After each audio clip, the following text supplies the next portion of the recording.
Hey guys, Garage 79R. We're in the garage today. I'm going to work on the four door a little bit.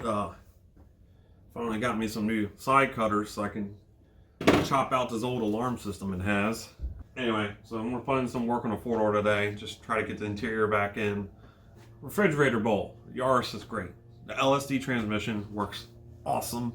You know, the car now dead hooks and goes. It doesn't want to wash out anymore, and that's a lot of that's also from the bump stops. With the old bump stops, you know, they engage so early, then it becomes pretty much, you know, infinite spring, and it wants to wash out. Now, it actually, I don't even think I'm engaging the bump stops. The car leans so much more now. It leans probably a good another inch or so, and I'll sprinkle that picture in of it from the professional photographer at the track. And the car's never leaned that hard before, ever. So, I'm in the right spot. The car, it's not, I don't have that on the limit washout anymore. It sets, it hooks, it goes. Now it's tire limited. I'm really happy with my general was it G-Max AS whatever, or AS05 or whatever they call the like high performance all season. It's a really good tire for what it is, but it's still a 500 tread wear tire.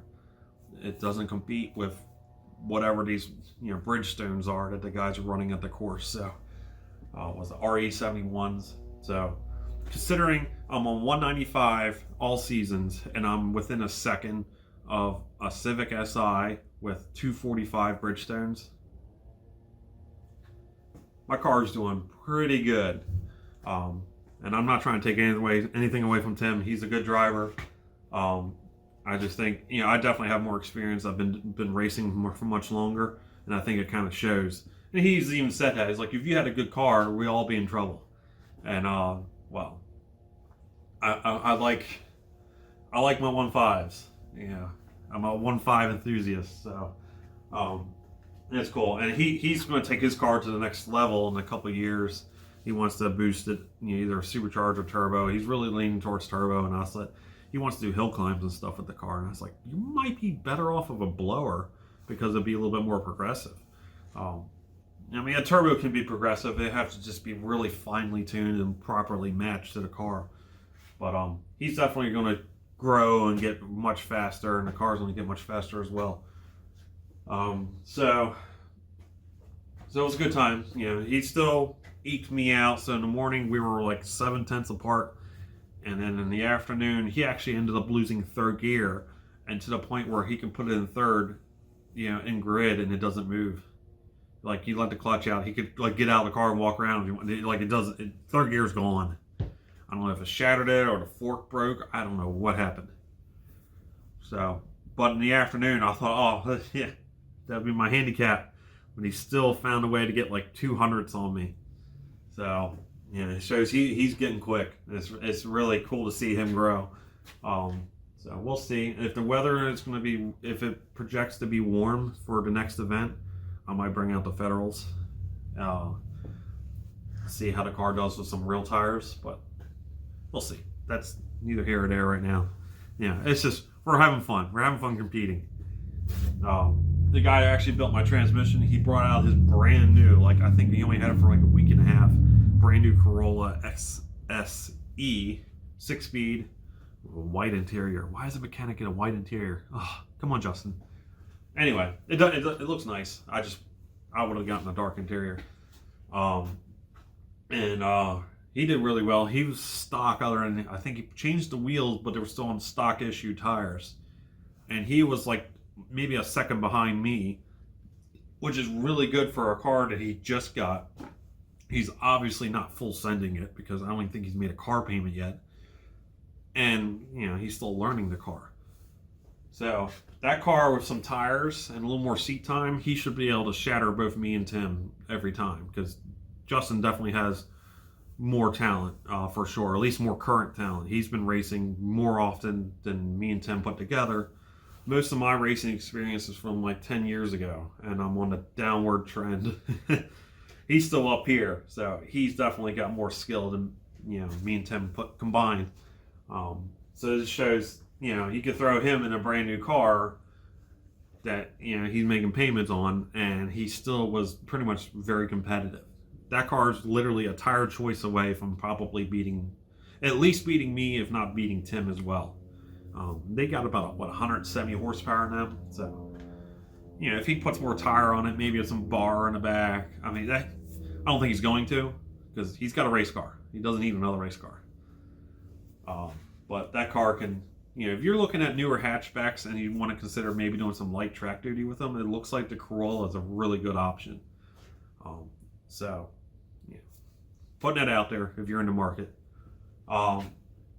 So anyway, you know, we're going to work on the four-door today, and the latest issue of Grassroots, the Malibu's in it, so that's awesome.